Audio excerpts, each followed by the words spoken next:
एक बोरा गेहूं दिए और बोला कि मैं जा रहा हूं रानी के साथ में धार्मिक यात्रा पर और कब लौटूंगा मालूम नहीं। 1 साल भी लग सकता है, 2 वर्ष भी लग सकते हैं, 3 वर्ष भी लग सकते हैं, लेकिन आपने ये जो गेहूं है सही सलामत रखने हैं और मुझे ये गेहूं वापस चाहिए आने पर। तो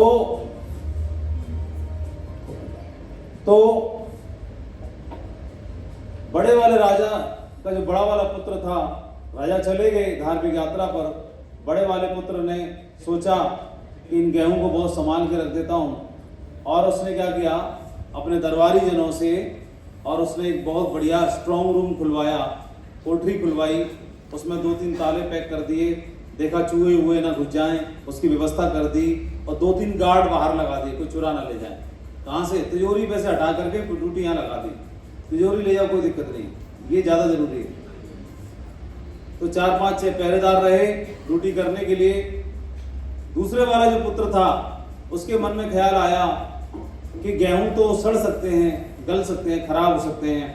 तो उसने क्या किया, जितनी उसको समझ थी, तो राजमहल के नज़दीक जो जमीन थी उस जमीन में जाकर के गेहूं उसने फैला दिए, बो दिए, उसको जितनी समझ थी। तीसरा वाला जो छोटा राजकुमार था उसने सोचा कि मुझे तो इन गेहूं को संभालने की जानकारी है नहीं, लेकिन जो गेहूं उगाता है शायद उसी को जानकारी होगी।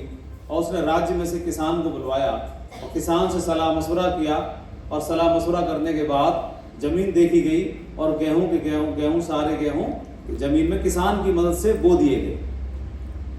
राजा लौट के नहीं आए, 1 वर्ष हो गया, एक फसल निकल गई, तो दूसरी फसल भी निकल गई। 2 वर्ष के बाद राजा आए, और आने के बाद तीनों राजकुमारों को बुलाया।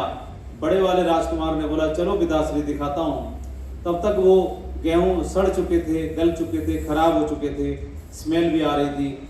दूसरे वाले राजकुमार से पूछा तो उसने बोला पिताजी चलो दिखाता हूँ। तो चूंकि उसने गेहूं फेंक दिए थे तो गेहूं उग गए, तो क्या उगा होगा, मतलब खरपतवार, घास फूस ऐसा उग गया, कोई प्रॉपर खेती नहीं हुई। और तीसरे वाले राजकुमार को पूछा तो उसने बोला चलो पिताश्री आपको भंडारण में ले चलते हैं। तो वही एक बोरा जो गेहूं थे वो 2-3 फसल हो चुकी थी, तो भंडार में जाके कई बोरी गेहूं वहां पर रखा हुआ था।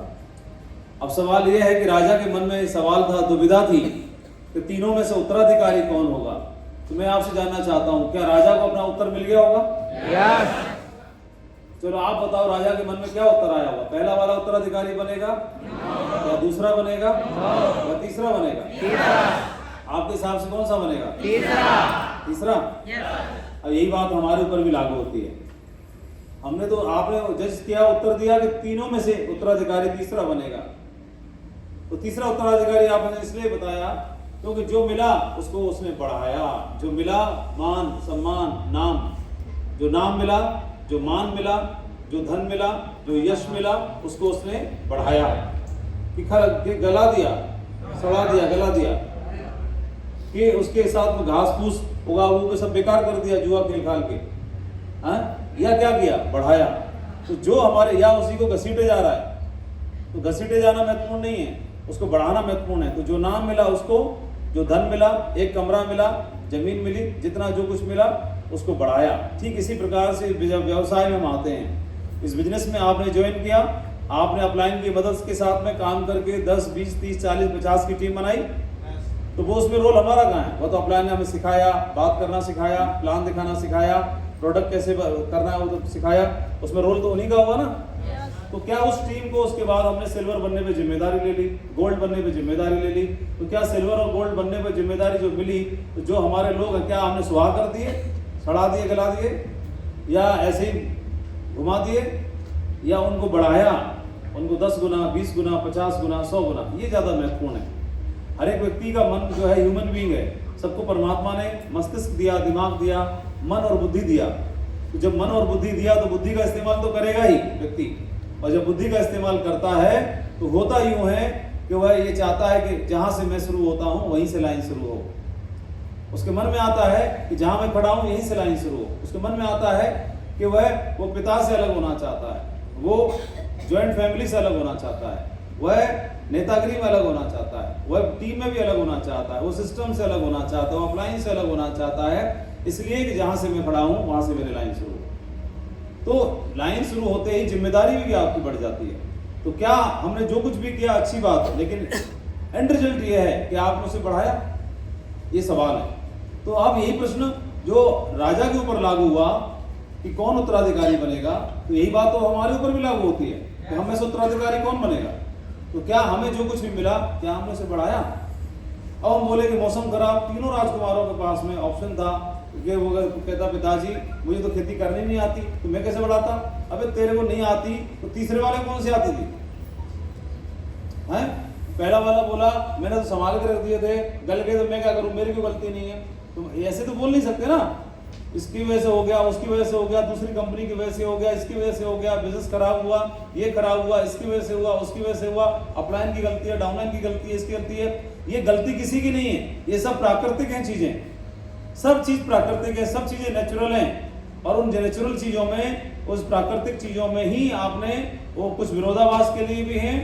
जैसे आप जानते हैं सर्दी है तो गर्मी भी होगी, हर चीज का विरोधाभास हमेशा साथ में रहता है, विरोधाभास संग चलता हमेशा। सुख है तो दुख भी है, लेकिन तो सुख का मूल्य तभी है जब दुख है ना, खुशियां हैं तो दुख भी है। तो यह समझने की आवश्यकता है कि विरोधाभास होता है तभी उसका महत्व भी होता है दूसरी चीज का, अदरवाइज नहीं होता है। तो जो चैलेंजेस हैं तभी उस सक्सेस की वैल्यू भी है, अदरवाइज वैल्यू कोई नहीं होगी। तो यह एक समझने की आवश्यकता है। तो हमें जो मिला मान, नाम, सम्मान, यह जो कुछ भी है, हम जहां से हैं उसको हमने बढ़ाया नहीं बढ़ाया, ये बात महत्वपूर्ण है। और जब भी अपने ऊपर एक मन में ख्याल आए कि मैं बड़ा लीडर हूं, जब भी मन में ख्याल आए कि मैं बहुत काबिल हूं, और जब भी ख्याल आए कि मैं ऐसा हूं, तो सबसे पहले एक प्रश्न ये भी लगाना कि क्या उत्तराधिकारी बनने के लायक हूं। कई बार हम बोलते हैं कि हमारे अपलाइन ने हमारे को जिम्मेदारी नहीं दी या ऐसा हमारे साथ नहीं किया, तो लेकिन ये क्वेश्चन मार्क तो लगे कि अपलाइन के सामने, अपलाइन राजा की जगह पर है और उसके सामने भी 3 हैं, पुत्र हैं, तो तीनों में से चेक करेगा जो ज्यादा प्यारा कौन। इस वजह से उत्तराधिकारी नहीं होगा। उत्तराधिकारी होने के लिए उत्तराधिकारी होने का अधिकारी होना आवश्यक होता है, प्यारा होना आवश्यक नहीं होता है। और हमारी कंप्लेंट होती है इस बात की कि हमको कम प्यार करते हैं, उनको ज्यादा करते हैं। हमारे घर में भी हो जाता है, भाई बहनों में भी, पिता और माँ उनको ज्यादा प्यार करते हैं, छोटे को ज्यादा करते हैं, बड़े को ज्यादा करते हैं, उनका फेवर करते हैं, उनकी पार्सलिटी करते हैं। अरे उनकी नजरों में उत्तराधिकारी कौन है? प्रॉपर्टी है, तुम लड़ झगड़ के ले लो, कानून और बारिश हो तो नहीं पिताजी की, अरे हाँ 4 बीघा है, तो उन्होंने बोला ठीक है तुम 2 एक ले लो और छोटे वाले को 2 दे दो। बिल्कुल नहीं होगा, 4 भाग 3 लगेगा, पॉइंटों में भी नाप देंगे हम फीता, तो 4 भाग 3 तो लगा दोगे, लेकिन फिर भी मतलब कहाँ का भी फीता लगाओ, हर चीज में फीता तो नहीं लग सकता। प्रॉपर्टी में तो लगा सकते हो, जमीन पे तो लगा सकते हो, धन पे तो लगा सकते हो, सोन जंजीर होगी उसको भी 3 हिस्से करा लोगे, ले जाके काट दो, तोड़ दो, कोई दिक्कत नहीं। लेकिन बाकी चीजों पे कैसे लगाओगे, तो ये बात आवश्यक है। ये चीजें जब हम आईना देखते हैं तब हमें समझ में आती हैं। तो इस पर हमेशा काम करना है। हमने क्या करना है, उत्तराधिकारी होने का, अधिकारी बनने का प्रयास करना है ना। रो के नहीं, जबरदस्ती नहीं कि हमारे साथ पर्सनैलिटी करते हैं, हमारे साथ ऐसा करते हैं, प्रकृति हमारे साथ ऐसा क्यों करती है। यही बात जो राजा पे लागू होती थी, यही बात ईश्वर पे भी लागू होती है, इस प्रकृति पे भी, इस ब्रह्मांड पे भी लागू होती है। उसके सामने 10 लोग हैं, 10 लोगों में से किसको सफल बनाए, किसको ना बनाए, तो जो उत्तराधिकारी होगा वो बनेगा, है ना। जो होगा वो बनेगा, जो सर्वाइव करने की तैयारी करेगा वो बनेगा। तो इसको हमें समझना है और एक संकल्प करना है कि आज से 5 साल के बाद में